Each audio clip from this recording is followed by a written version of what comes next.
So like this oval panel right here that we picked up a couple of times, that could have been made by a inlay maker. And he might have been doing just that and selling it to the cabinet maker who was making the card table. Eventually, more research, more journals, comic books show up. We'll find out more about who those guys were, who they were selling to, and so how the process was working. This is Kingwood. Again, it's in the rosewood family. And if you've ever seen some of these, probably Salem, but North Shore bureaus, card tables, you'll see this dark inlay and then a white spot. Has anyone ever seen those somewhere? This banding, and you see these little light color. Well, that's the sapwood. So he's just slicing it here and maybe leaving a half an inch or so of that, and he's using that to decorative effect as a border pattern or however they choose to use it. Again, I'm not going to pass it, it's a little too heavy, but you get to see these are the raw materials that these guys are using to turn into decorative inlays and veneers. And again, this stuff's really heavy. If this wood's in water, it's not going to float. So I'm going to start here, but here is a federal leg. I've already done one side, so you can see it well done, or reasonably well done. What a demonstration does is it gives me the opportunity to work with inadequate lighting, not enough space, not all my tools, and try and make a fool of myself when I'm trying to show someone how to do things. So that's why I did one first, so that when it comes out messy, as the demonstration, you'll know why. I'd say I'm going to get started, and you folks can talk about it. Okay. Some of these other objects up here, and I will interrupt occasionally just to tell you folks what I'm doing and why.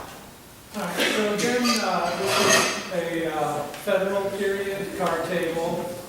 The top boards are solid mahogany, some really beautiful boards of mahogany, great quality, inlaid along the edge of the board, which I always think is probably a pretty difficult trick to carve that line that's going to receive the inlay into the edge of the board on three sides, going across the grain and going with the grain. And then on the legs we have the bellflower decoration, which is this very federal, important decoration. And then on each of these kind of inverted shield-shaped bellflowers, you have a little bit of scribe decoration. And depending on the shape of the bellflower, the style of the scribe decoration, even the dots, this has little oval inlay in between the bellflowers, and whether you have dots or ovals or black dots, all the different types of woods, that'll help give you an indication of where these pieces were made. This one has the 3-panel front, that where each section is divided with its own little surround of inlay, the oval in the center, which is that birch, and then has a really delicate line inlay around that, surrounded by the inlay with the notch corner.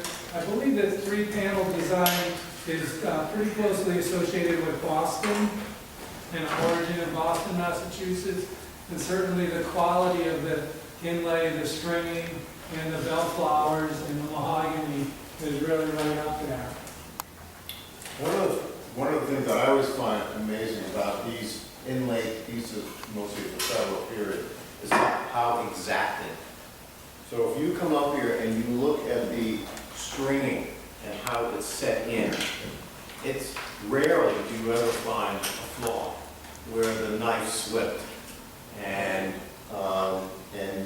perhaps, you know, it doesn't fit exactly right. It is remarkable how precise.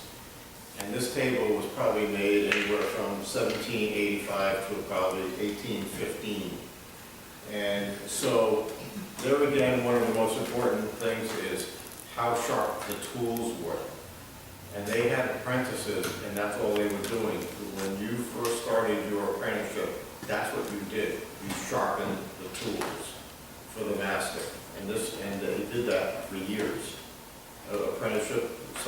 we understand to be 7 years. And it's not out of the question that for the first couple of years, that's what they were doing, was sharpening the tools. Don't forget, it was really expensive to buy tools. Most of the really fine steel tools came from England, and so they were expensive and they were well cared for. And they didn't have routers, and they didn't have jigsaws, and they didn't, they didn't have a lot of the tools, but they had the care and the knowledge on how to do it.